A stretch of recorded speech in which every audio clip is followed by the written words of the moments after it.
आज हम लोग वर्ब स्टार्ट करेंगे मॉडल्स। तो मॉडल्स एक्चुअली वर्ब है एक तरह का। तो पहले वर्ब जानते क्या होता है। कोई सा वर्ड जो एक्शन को डिनोट करता है उसको बोलते हैं वर्ब। कोई चीज में जब एक्शन हो रहा है, कोई एक्शन हो रहा है तो उसको क्या बोलते हैं वर्ब। अब यही वर्ब कहलाता है डूइंग वर्ब, क्योंकि हम वो एक्शन कर रहे हैं, वो कार्य कर रहे हैं, इसके चलते वो कहलाता है doing verb. That is known as verb. Verb को दो टाइप से क्लासिफाई किया गया, एक मेन वर्ब, दूसरा हेल्पिंग वर्ब। मेन वर्ब क्या होता है, ऐसा वर्ड जो एक्सपीरियंस करता है, जो एक्ट हो या अकरेंस हो यानी हैपनिंग हो। तो मेन वर्ब को हम अप्लाई, कभी कभी ऐसा भी होता है कि ऑक्सिलरी वर्ब के पहले भी लग जाता है। ठीक है, तो प्रीसीडेड मतलब होता है पहले भी लग जाता है। तो गो हो गया, कम हो गया, इट जिसका V1 V2 V3 बने और B4 B5 लिखा था वो पूरा सारा मेन वर्ब में देते हैं। हेल्पिंग वर्ब क्या होता है, दो तरह का होता है, एक मॉडल्स होता है और दूसरा प्राइमरी ऑक्सिलरी होता है और एक मार्जिनल ऑक्सिलरी होता है। मॉडल्स में हमको यही पढ़ेंगे सबसे पहले, can, could, may, might, shall, should, will, would, ought to, must. और मार्जिनल ऑक्सिलरी होता है नीड, देयर, ये नीड, देयर, यूज्ड टू, ये होता है मार्जिनल ऑक्सिलरी। अब प्राइमरी ऑक्सिलरी में हम लोग is, am, are, was, were, do, does, did, have, has, had ये पढ़ते हैं। हैव, हैज, हैड ये चीज पढ़ना है, इसको उतार लें, उसके बाद आगे बढ़ते हैं इसको।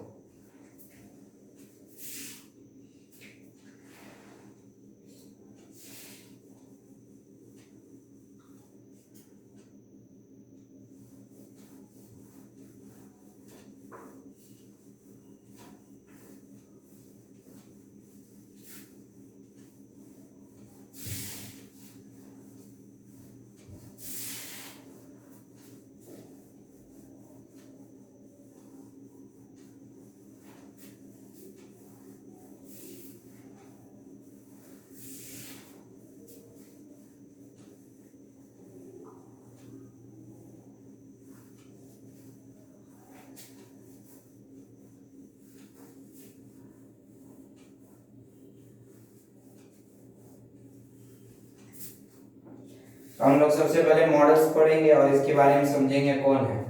तो पहले मॉडल्स पढ़ने से पहले पहले मेन वर्ब, हेल्पिंग वर्ब का कुछ थोड़ा एग्जांपल देख लेते हैं, फिर मॉडल करेंगे। जैसे सी कैन रन फास्ट, ये क्या होता है, वो बोलेंगे मॉडल। ये जो हो गया, ये हो गया मेन वर्ब। मॉडल किस में आ गया, हेल्पिंग वर्ब में। वो रन फास्ट कर सकता है, ठीक है, ये हो गया हेल्पिंग वर्ब, ये हो गया मेन वर्ब। जैसे यू आउट टू respect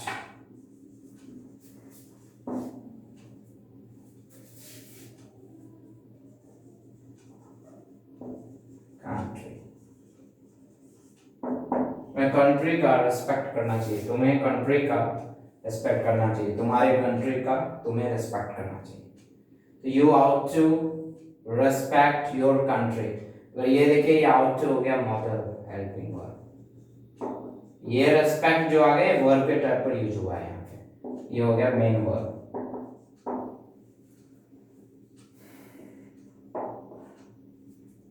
जैसे यू मस्ट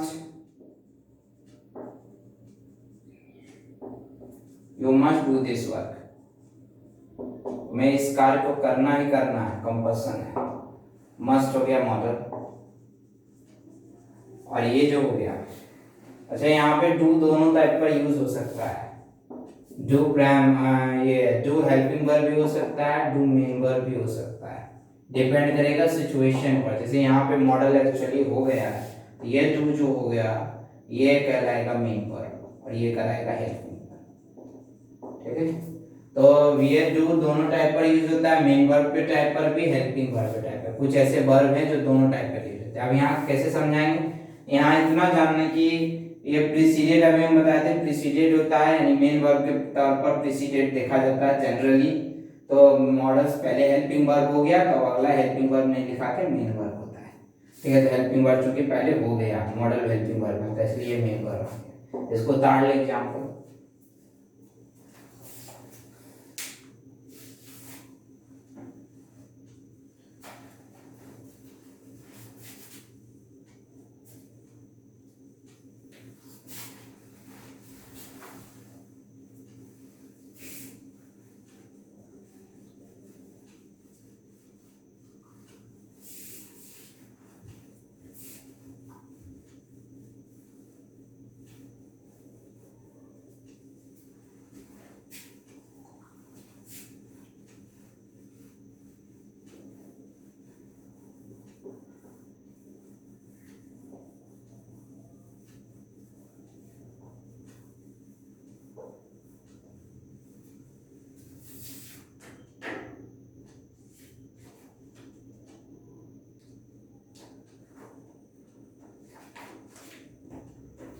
अब हम मॉडल्स पढ़ेंगे।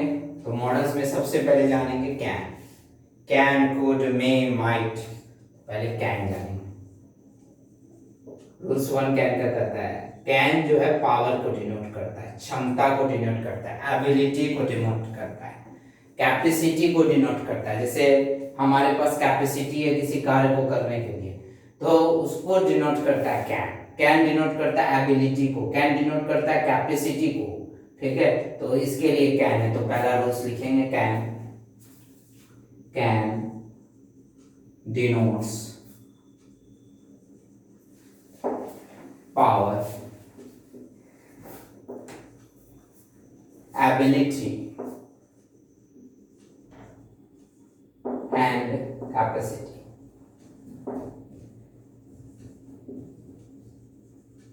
और कैन का ही पास्ट फॉर्म क्या होता है, कुछ।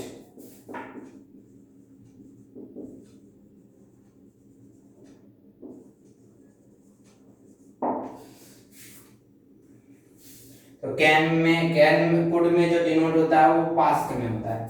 तो could denotes past form,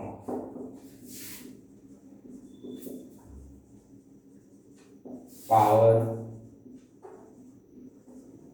ability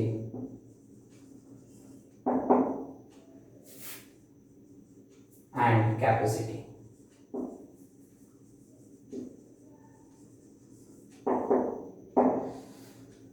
अब एग्जाम्पल से समझेंगे कैसे।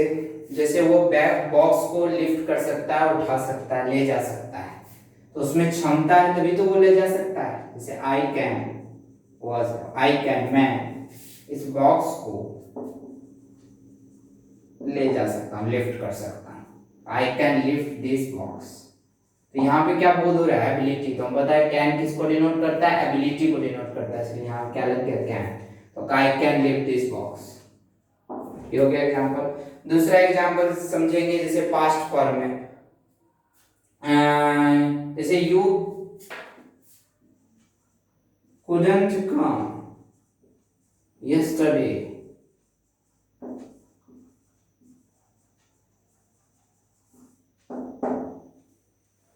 तो मैं यहाँ पे जो बोध हुआ पावर एबिलिटी का, यहाँ पे जैसे बोध करेंगे यू couldn't come yesterday, तुम yesterday नहीं आओगे। ठीक है, यानी तुम में क्षमता नहीं है yesterday आने के लिए, तुम अभी सही वेल नहीं हो, वेल प्रिपेयर्ड नहीं हो, तुम्हें अभी क्षमता नहीं है, यानी कैपेसिटी नहीं है। तो यू couldn't come yesterday। अच्छा, यहाँ यू meant भी लगा सकते हैं, क्योंकि ऐसा भी हो सकता है संभावना है तुम्हारे नहीं आने के लिए। तो वो अलग अलग सेंस पे अलग अलग डिपेंड करेगा कि कैसा सेंटेंस है। सेंटेंस जब पूरा देगा तो उसमें बताया रहेगा कि पॉसिबिलिटी का बोध हो रहा है, एबिलिटी का बोध हो रहा है, तो भाव से पकड़ेंगे। तो अब आगे जब बताएंगे तब हम इस चीज का वर्णन करेंगे। कैन भी कभी कभी ये में भी हम कभी कभी दिखाएंगे पावर का बोध, कभी कभी दिखाएंगे, तो एक्सेप्शन है कुछ अलग अलग रीजन पे। तो इसमें से भी यही जाने कैन किसको डिनोट करता है, पावर को, एबिलिटी को, कैपेसिटी को। तो कैप यहाँ पे क्या लगा, क्षमता था उसको बॉक्स उठाने के लिए, पावर भी था, मतलब कि यू couldn't come yesterday, वो yesterday नहीं आया, ये तो पास्ट की एबिलिटी हो गई, पास्ट की क्षमता हो गई, इसमें अभी ताकत नहीं रहा आने के लिए, नहीं लगा यहाँ पे, नहीं से भी बना सकते हैं। ये हो गया rule number one. Rule number one यही कहता है कि कैन किसको डिनोट करता है, पावर को, एबिलिटी को और कैपेसिटी को। कैन किसको डिनोट करता है, पावर को, क्षमता को, एबिलिटी को और कैपेसिटी को। ये याद रखिएगा, इसको लिख लीजिए।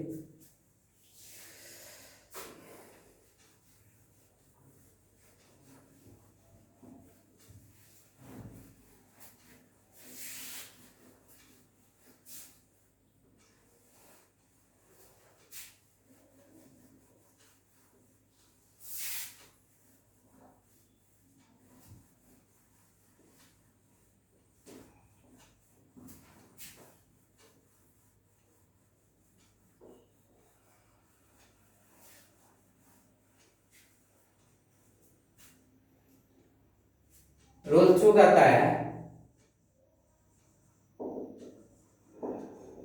कैन का यूज हम परमिशन के तौर पर भी यूज कर सकते हैं। कैन इज लेन देन जो होता है, टेकिंग या गिविंग, तो वो परमिशन से होता है। तो कैन का यूज हम परमिशन के तौर पर भी यूज कर सकते हैं। मे का भी यूज होता है, लेकिन कैन का भी यूज हम करेंगे, बताएंगे दोनों में लिटिल बिट डिफरेंस है। तो कैन जो है हम इसका यूज जनरली परमिशन का भी कर सकते हैं, तो can is also used, can is also used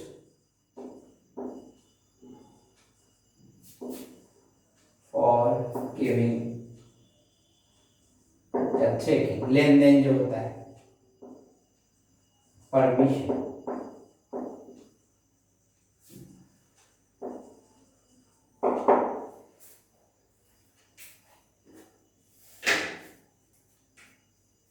अब यहां उसने परमिशन लिया, जैसे I can go now,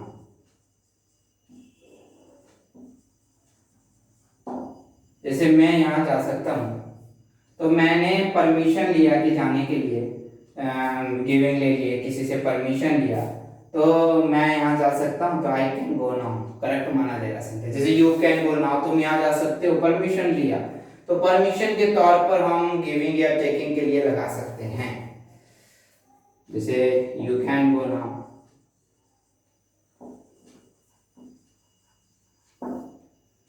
rule 3 छोटा छोटा रूल है इसमें।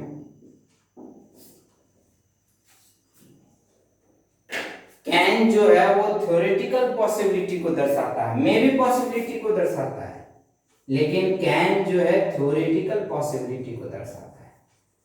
मे का पॉसिबिलिटी और कैन का पॉसिबिलिटी को दर्शाना थोड़ा मुश्किल काम होता है। कैन का जो पॉसिबिलिटी है वो थ्योरेटिकल पॉसिबिलिटी है, तो कैन डिनोट्स थ्योरेटिकल संभावना, थ्योरेटिकल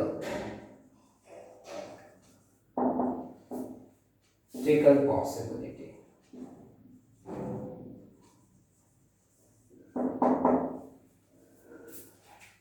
अच्छा, थ्योरेटिकल पढ़ेंगे, लिखाएगा theoretical,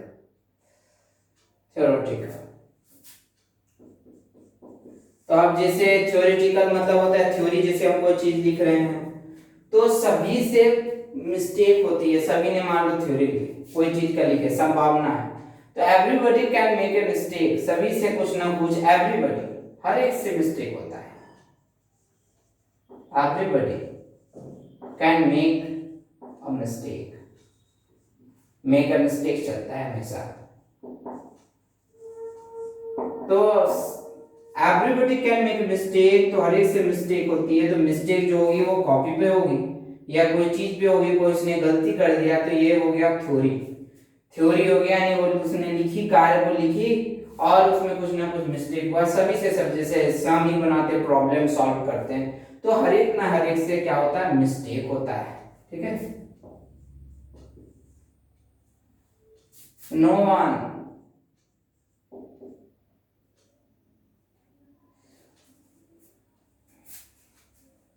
no one can't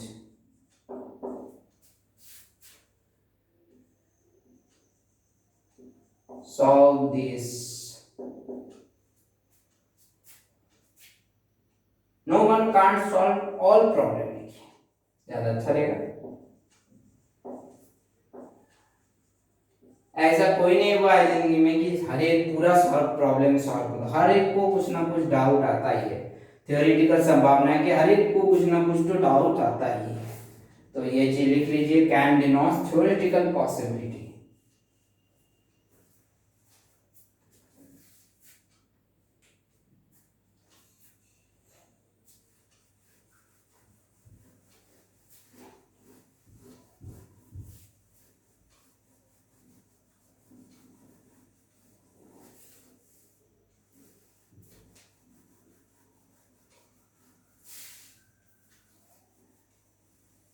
can का डिनोट हम रिमोट पॉसिबिलिटी के लिए भी करते हैं, rule 4, can is also used to denote a remote possibility.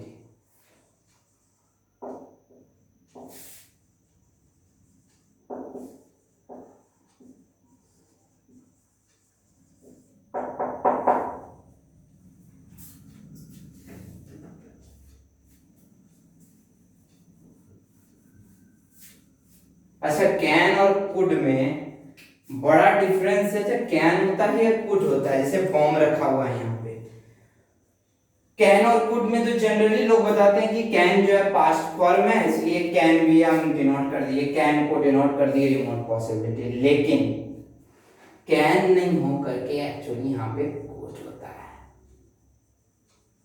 Could is also used to denote remote possibility. होना चाहिए तो कैन, कैन फॉर्म है, कैन का पास्ट फॉर्म है कुड, तो हम कैन कर दे। तो कैन और कुड में सबसे बड़ा अंतर ये है कि कैन जो है रिमोट पॉसिबिलिटी को डिनोट करता है, ये कुड जो है रिमोट पॉसिबिलिटी को डिनोट करता है, कैन जो है थ्योरेटिकल पॉसिबिलिटी को डिनोट करता है।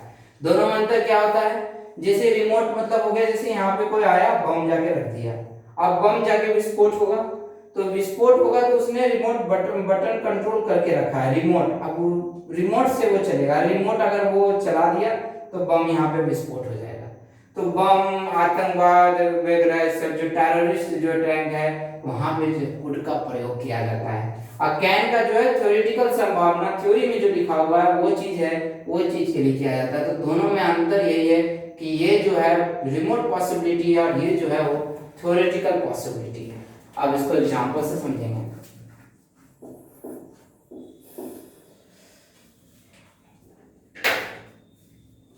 जैसे आप सीट में बैठे हुए हैं और आपके नीचे कोई बम रख दिया है, तो देयर कुड बी अ बम। अब वो तो भाई बम तभी विस्फोट होगा, रिमोट से चला। There could be a bomb under your seat, seat के नीचे कोई बम रख दिया, तब जब सीट के नीचे बम रख दिया तो ब्लास्ट होगा, तो वहां पे हम खुद लगाएंगे, यहाँ कैन गलत माना जाएगा। ठीक है, तो सीट में रख के वो भाग गया, सिचुएशन बीत गया है। ठीक है, तो संभावना है कि ये बम अंडर योर सीट, तो बम जब ब्लास्ट होगा, बम तो रिमोट से चलता है भाई, रिमोट से जैसे ब्लास्ट होगा, भी ब्लास्ट हुआ नहीं है, there could be a bomb under your seat. अब रिमोट से है भाई, रिमोट जब फुल हो जाएगा तब जाके बम ब्लास्ट होगा। ये रूल नंबर 4 लिखिएगा।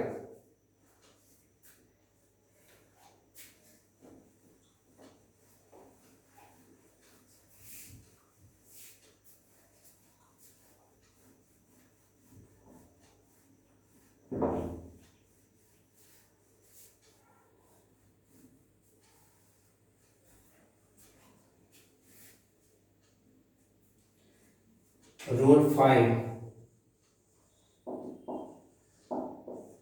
देखिए एक चीज समझिए, कैन का यूज हम फ्रेंडली रिक्वेस्ट के लिए भी भेजते हैं। जो फ्रेंड रिक्वेस्ट भेजा जाता है उसमें यूज हम कैन का इस्तेमाल कर सकते हैं। लेकिन कुड का जो यूज है वो फॉर्मल रिक्वेस्ट में होता है। कैन का यूज किस में होता है? फ्रेंडली रिक्वेस्ट में होता है। तो can is used to show, देखिए कैन और कुड में भी अंतर होता है। जब ये बोल दिया जाता है कैन का जो अंतर है कुड में केवल पास्ट फॉर्म है, कैन केवल पास्ट फॉर्म है कुड का, बस ये जान लीजिए। लेकिन नहीं, कैन और कुड में भी अंतर होता है। पहला अंतर तो ये हो गया रिमोट पॉसिबिलिटी वाला और थ्योरेटिकल पॉसिबिलिटी। दूसरा अंतर बताते हैं फ्रेंड रिक्वेस्ट में हम बताते हैं अंतर, और फॉर्मल रिक्वेस्ट। तो can is used to show friend request, friend request जो भेजते हैं वहां कैन का इस्तेमाल किया जाता है, और फॉर्मल रिक्वेस्ट में हम कोड का इस्तेमाल करते हैं। तो could is used to show formal request.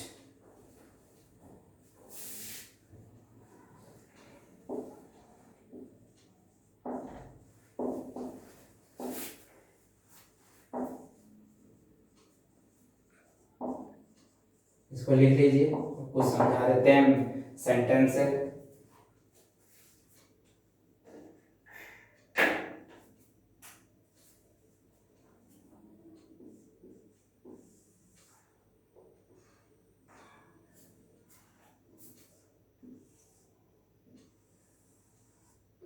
देखिए फॉर्मल रिक्वेस्ट और ये दोनों रिक्वेस्ट में क्या हो सकता है? जैसे फॉर्मल बातचीत वगैरह हो गया, ये सब हो गया, और फ्रेंड मतलब हो गया जो हमारा दोस्त, उसमें से जो हम रिक्वेस्ट भेजते हैं किसी चीज को, रिक्वेस्ट के लिए हम जब वर्णन करते हैं तो हम कैन का इस्तेमाल कर सकते हैं। मान लीजिए आपका कोई ये फ्रेंड है, दोस्त है, मिस्टर शुक्ला है, कोई भी नाम है, तो आप उसके क्या हो गए, दोस्त हो गए। तो आपको मान लीजिए बाइक की जरूरत होगी, क्या मैं ये बाइक ले सकता हूँ, यहाँ पे आप कैन का लेगा। क्या मैं मिस्टर शुक्ला से, क्या मैं मिस्टर प्रेम से बातचीत कर सकता हूँ, फॉर्मल लगाइएगा, फॉर्मल लेटर हो जाएगा फॉर्मल, क्योंकि बातचीत है टॉक है, हम यहाँ से मैं बातचीत कर सकता हूँ, फॉर्मल कंडीशन में लिखाएगा ये।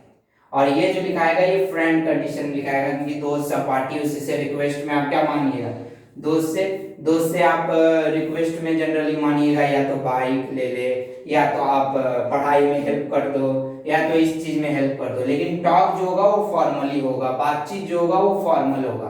तो फॉर्मल रिक्वेस्ट में जो हम कुड का इस्तेमाल करेंगे, और फ्रेंड रिक्वेस्ट में जो इस्तेमाल करेंगे वो कैन का इस्तेमाल करेंगे। जैसे दो सेंटेंस देते हैं, पहले आप लोग भरिएगा। जैसे can dash I take your scooter, ये सेंटेंस है। Dash I talk mister Shukla, यहाँ क्या बोला जाएगा, can I take your scooter, क्या मैं तुम्हारा स्कूटर ले सकता हूँ। तो मैं जो है यहाँ पे दोस्तों किसी से ले रहा हूँ, फॉर्मल मतलब होता है बातचीत, यहाँ बातचीत नहीं हो रहा, मैं उससे ले रहा हूँ। तो दोस्त से रिक्वेस्ट कर रहा हूँ मैं, या किसी सब पार्टी से रिक्वेस्ट कर रहा हूँ, क्या मैं तुम्हारा स्कूटर ले सकता हूँ। ऐसे स्कूटर दोस्त लोग नहीं चलाता, मोटरसाइकिल मान लीजिए स्कूटर चला रहा है, तो can I take your scooter. अब मैं मिस्टर शुक्ला से क्या करूंगा, बातचीत करूंगा। बातचीत जो होता है फॉर्मली होता है, फॉर्मल रिक्वेस्ट, क्या मैं इससे बातचीत कर सकता हूँ। कोई बड़े पदाधिकारी होंगे तो फॉर्मली रिक्वेस्ट करना पड़ता है, क्या मैं इससे बातचीत कर सकता हूँ। क्या दोस्त से कभी नहीं बोलेगा क्या मैं इससे बातचीत कर सकता हूँ, दोस्त से कभी बोलेगा नहीं, इसलिए यहाँ पे फॉर्मल नहीं हुआ, यहाँ पे फ्रेंड रिक्वेस्ट हुआ। क्योंकि दोस्त से कभी आदमी नहीं बोलेगा क्या मैं इससे बातचीत कर सकता, नहीं, दोस्त से तो ऐसे बातचीत करते रहता है। ठीक है, तो ये हो गया फॉर्मली, तो यहाँ पे कुड का इस्तेमाल करेंगे, ये चीज लिख लीजिए।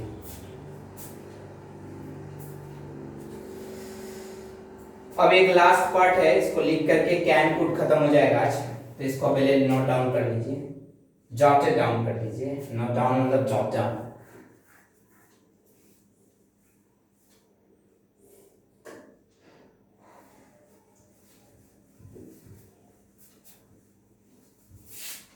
फिर खूब प्रैक्टिस करेंगे, काफी सारा, जैसे फाइनाइट नॉन फाइनाइट में बहुत प्रैक्टिस किए थे, इसमें भी काफी बहुत अच्छा अच्छा क्वेश्चन करेंगे मॉडल्स में।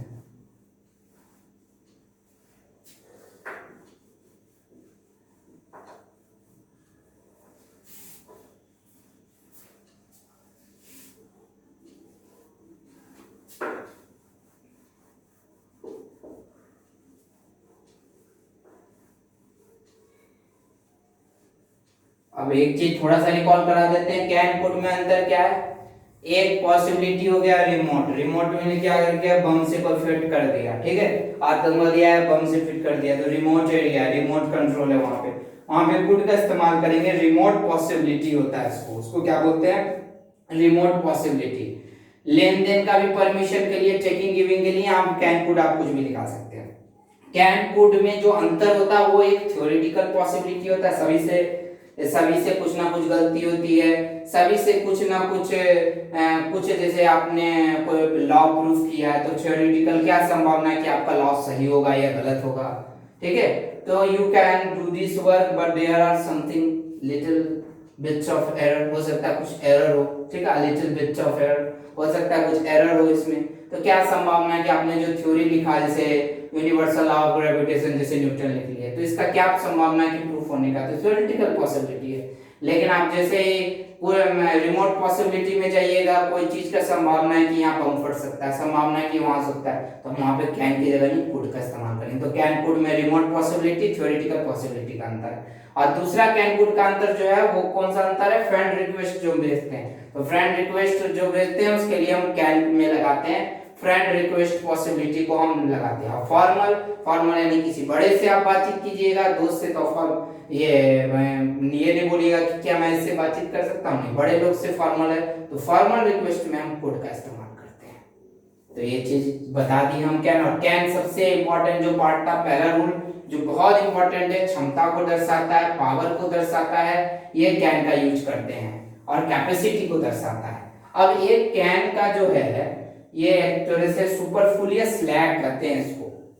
रोल नंबर 5 का रोल नंबर 6 जैसे जाने, जैसे कैन तो खुद ही क्षमता है,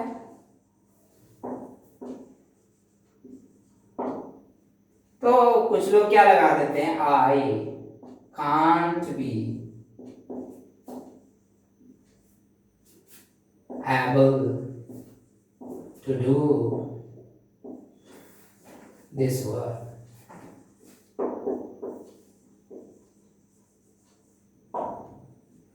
अच्छा, यहाँ पे सबसे पहली बात कि यहाँ पे बी आपका सही माना जाएगा ही नहीं। देखिए आप अगर सब्जेक्ट कहिएगा और ये कैन कुड मे माइट कौन सा है, ये मॉडल ऑक्सिलरी है,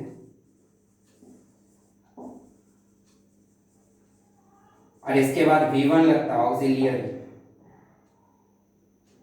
इसके बाद क्या चलता है V1, तो V1 के टर्म पे काम हुआ। एबल जो हो गया यहाँ पे V1, इसको जो वर्ब है इसको असिस्ट कर रहा है, तो ये जो हो गया इस वर्ब को हम क्या बोलेंगे, मेन वर्ब। V1 के तौर पर ट्रीट किया जाता है बी। अब बी में ही आता है इज एम आर, और V2 में आप जब V का बनाते तो ये वाज वेयर भी आता है। वैसे मॉडल्स के साथ जनरली V1 ही लगाया जाता है। तो अब आगे देखिए, I can't be able to this work, ये सेंटेंस गलत है, यहाँ एबल नहीं होगा क्योंकि कैन खुद ही एबल का पावर है। तो कैन जो हो गया एबल के लिए क्या हो गया, सुपरफ्लूयस हो गया। सुपरफ्लूयस लैग का मतलब होता है उचित से अधिक। सुपरफ्लूयस लैग का मतलब होता है उचित से अधिक, एक्सेस, उचित से अधिक। यहां जो सही माना जाएगा वांट में लगाइएगा, I want be able to do this work।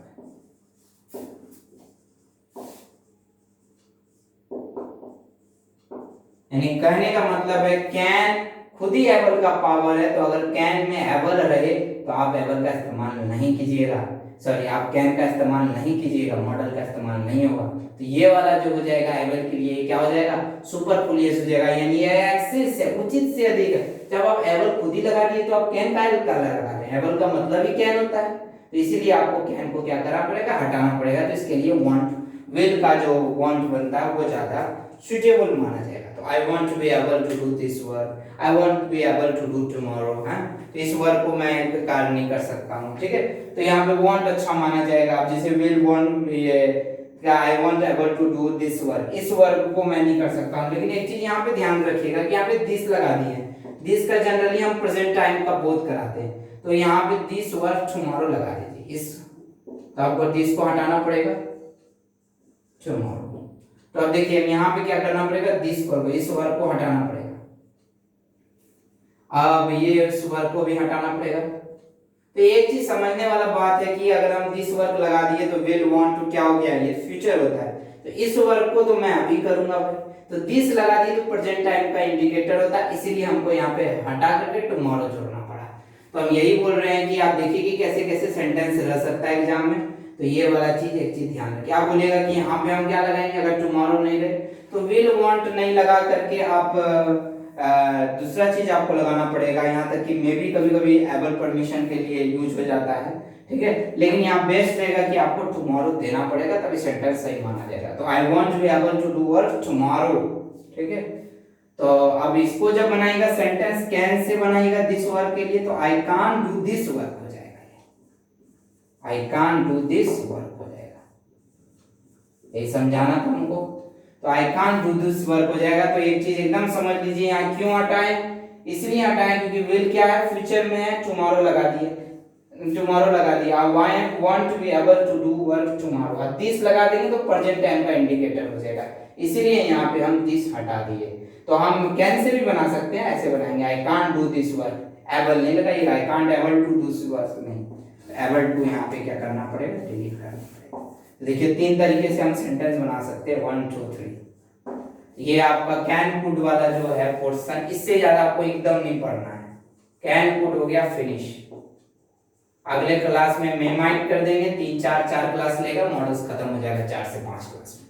उसके बाद प्रैक्टिस खाली करेंगे। इसको नोट डाउन कर लीजिए, जॉट डाउन कर लीजिए और अब क्लास फिनिश करते हैं।